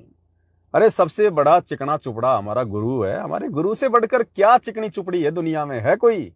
है कोई सेठ हमारे गुरु जी से बढ़कर? ये बड़े बड़े सेठ भी हमारे गुरु जी का गुणगान करते हैं। सावलसा सेठ, कौन था सावलसा सेठ? श्री कृष्ण रूप में हमारा गुरु भगवान ही तो था, सतगुरु रामपाल जी भगवान ही तो था, जिसने नरसिंह जी की हुंडी डाली थी, सावलसा सेठ बन के आया था। तो तेरे बड़े बड़े उद्योगपति, तेरे प्रधानमंत्री भी सावलसा सेठ के मंदिर में जाते हैं। तो कौन है सबसे बड़ा सावलसा सेठ? सबसे बड़ा धनपति हमारा गुरु भगवान है, जिसने 21 ब्रह्मांड भीख में दे रखा है। इस काल को 21 ब्रह्मांड भीख में दे रखा है, और इसी 21 ब्रह्मांड में ये सारे राजा महाराजा, अनिल अंबानी, एलन मस्क, फलाना दिखना, अरबपति खरबपति सब यही तो पड़े। तो ये तो सब हमारे गुरुदेव के द्वारा दी गई भीख पे अपना जीवन यापन कर रहे हैं। बताओ, अरे राजा अगर किसी को अगर भीख में कोई 1 करोड़ रुपया दे दे, तो राजा का बेटा उन 1 करोड़ रुपयों पे कोई नजर रखेगा क्या? उस 1 करोड़पति से राजा का बेटा मांगेगा क्या? नहीं मांगेगा ना। तो देश दुनिया को ये किसने दिया है? संपत्ति, उनके संस्कार के अनुसार, उनकी भक्ति के अनुसार। 21 ब्रह्मांड में ये ब्रह्मा विष्णु महेश के पद, ये संपत्ति किसने दी? हमारे बाप ने, सतगुरु रामपाल जी भगवान ने, जगत सेठ ने। तो हमारे बाप ने तो भिखारियों को भीख में दे रखी है चीजें, और हम हैं उसके बेटे, तो हम तो इनकी तरफ देखेंगे भी नहीं। जब हमारा बाप इतना धनी है, जब हमारा बाप दूसरों को इतना धनवान बना सकता है, तो हम तो उसके बेटे हैं, हम उसकी तरफ थोड़ी देखेंगे। हमारे बाप के पास तो खजाना भरा है। लूटने वाला चाहिए, लूटने का तरीका आना चाहिए। लूटने का तरीका है बाप को खुश करना, और बाप खुश होगा मर्यादित भक्ति से। फिर देखना ये दुनिया वाले तो कुछ नहीं होंगे हमारे सामने, और अंत में तो परमात्मा फिर सतलोक में बैठा देगा। वहां का तो कहना है क्या, ये जीव वहां का तो बखान ही नहीं कर सकती, कल्पना ही नहीं कर सकते। ऐसे ठाठ बाट, ऐसे सुख है उस सतलोक में, हमारे बाप के राज दरबार में। तो भाई और बहनों, जी तो करता है लगे रहे इसी प्रकार से, लेकिन भक्तों के पार्सल तैयार करने हैं। थोड़ी पुस्तकें कम पड़ गई, पुस्तकें लाने जा रहा हूँ। सारे काम बैलेंस बना के चलेंगे धीरे धीरे। अब रात्रि 9 बजे भी लाइव आना है, उस पर भी परमात्मा घंटे 2 घंटे चर्चा करवाएंगे। तो परमेश्वर के आशीर्वाद से दास आज का लाइव यहीं समाप्त करता है, और रात्रि 9 बजे सभी भगत भाई बहन लाइव जुड़िएगा। और ये मत देखा करो भाई और बहनों कि भाई पवन, जैसे बहुत सारे होते हैं, कुछ एक नालायक भगत अंध भगत होते हैं, पवन दास ने चश्मा लगा ली, पवन दास ने चश्मा, अरे चश्मा ये तो है अरे क्या है यार ये है।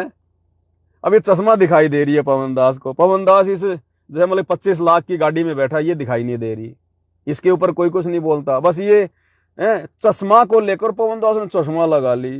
अरे नालायको, अरे चश्मा तो इसलिए लगाता हूं, गाड़ी चलाता हूं तो धूप कितनी है, आंखों के ऊपर कितना जोर पड़ता है तो जीव ही 2 कोड़ी के 5 तत्वों से बने हुए हैं, फिर सर में दर्द करना शुरू हो जाता है, सर में दर्द होगा, सेवा क्या खाक करेंगे, लाइव क्या खाक आएंगे फिर।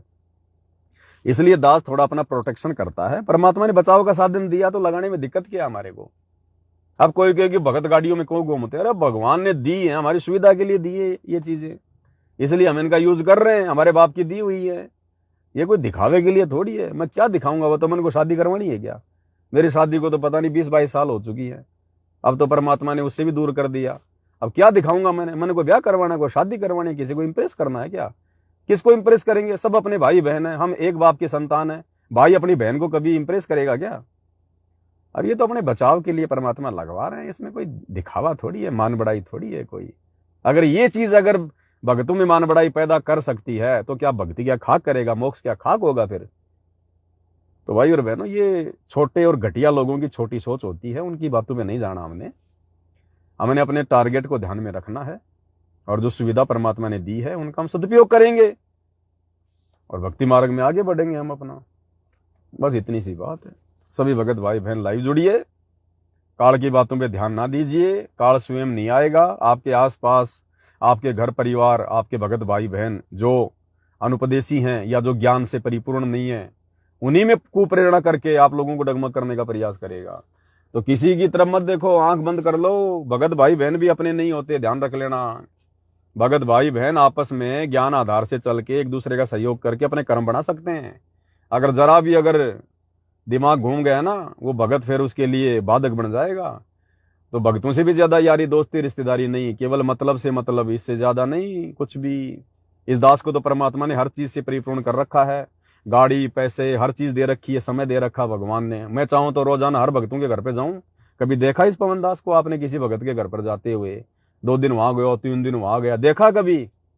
पहले भी केवल 7 संगतियों में जाता था, और जब से 7 संगतियां बंद हुई हैं 2-2.5 साल से, ये दास किसी के घर गया क्या कभी घूमने फिरने के लिए? चलो टाइम पास के लिए जो है वहां पे हो लेते हैं, गया कभी? देखा कभी आपने? जबकि मेरे पास तो इतने फोन आते हैं, भगत जी डीजल भी हम डलवा देंगे गाड़ी में, भगत जी आप चिंता ना करो, आ जाओ आप। हम दास नहीं जाता कहीं भी। हाँ, जहां परमात्मा प्रेरणा करेगा, कोई सेवा होगी, कोई काम होगी तो अवश्य जाएंगे, 100 बार जाएंगे, लेकिन फालतू में टाइम पास के लिए नहीं। क्योंकि हमने हमारा मेन टारगेट ध्यान में रखना है, गुरुजी को प्रसन्न करना है। हमें कोई ना देखे, भक्तों को नहीं पता मेरे दिमाग में क्या चल रही है, मेरे दिल में क्या चल रहा है, लेकिन मेरा बाप, मेरा सतगुरु तो जानता है ना। वो तो पल पल साथ में है हर एक के, वो तो देख रहा है सब कुछ। अंतर्यामी अंतर्यामी है वो, अंतर्यामी। अंतर्यामी कैसे होता है ये भयम निकाल देना। कई लोग कहते हैं कि भाई भगवान अंतर्यामी कैसे हुआ? भगवान साकार है तो साकार भगवान अंतर्यामी कैसे होगा? साकार तो दिखाई दे रहा है, वो तो बाहर है, फिर वो आदमी के अंदर की बातें कैसे जानेगा? तो गुरुदेव ने उदाहरण दिया कि नालायकों, जिस प्रकार एक अल्ट्रासाउंड की मशीन होती है, एक्सरे मशीन होती है, वो साकार होती है, और वो अल्ट्रासाउंड की मशीन उस माई के पेट में जाके बता देती है ये लड़का है या लड़की है। वो एक्सरे मशीन शरीर के अंदर की फोटो ले लेती है, क्या रोग है क्या रोग नहीं है। अरे जब इंसान के द्वारा बनाई गई एक मशीन अंतर्यामी हो सकती है, तो भगवान जिसने इंसान को बनाया, मशीनें बनाने के लिए इंसान को बुद्धि दी, क्या वो भगवान नहीं बता सकता कि तुम्हारे अंदर क्या चल रहा है? ये कंप्यूटर, ये शरीर किसने बनाया? चौड़ा किसने बनाया? 5 तत्व की ये गुदड़ी किसने बनाई?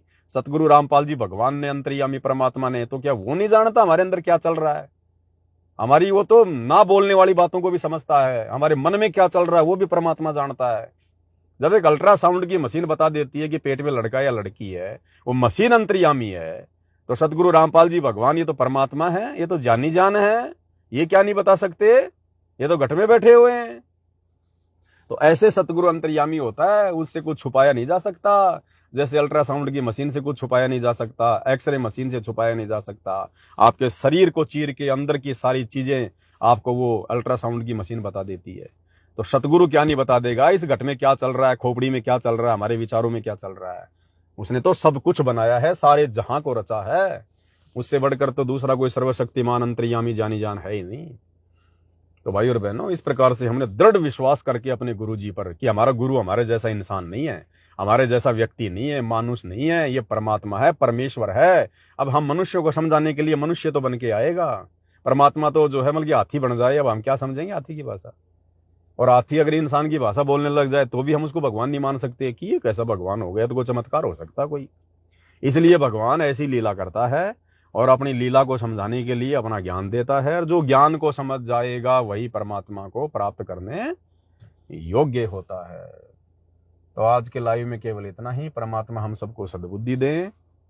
रात्रि 9 बजे सभी भगत भाई बहन लाइव जुड़े और अपने मंत्र संत्र वगैरह सभी भाई बहन गुरुदेव के आशीर्वाद से करते रहें। भक्ति प्रथम है, भक्ति से बढ़कर कुछ नहीं है। हमारी मुक्ति हमारी परमात्मा के द्वारा दी गई भक्ति से होगी। तो अपने मंत्र जाप करना भाई बहन ना भूलें। गुरुदेव के आशीर्वाद से खाते पीते उठते बैठते या बैठकर समय मिले, ध्यान लगाकर समय मिले, जैसे भी हो, तीनों समय की आरती अपनी परमात्मा के आशीर्वाद से अपना करें। इसी प्रकार से हम परमेश्वर के चरणों में बने रहें।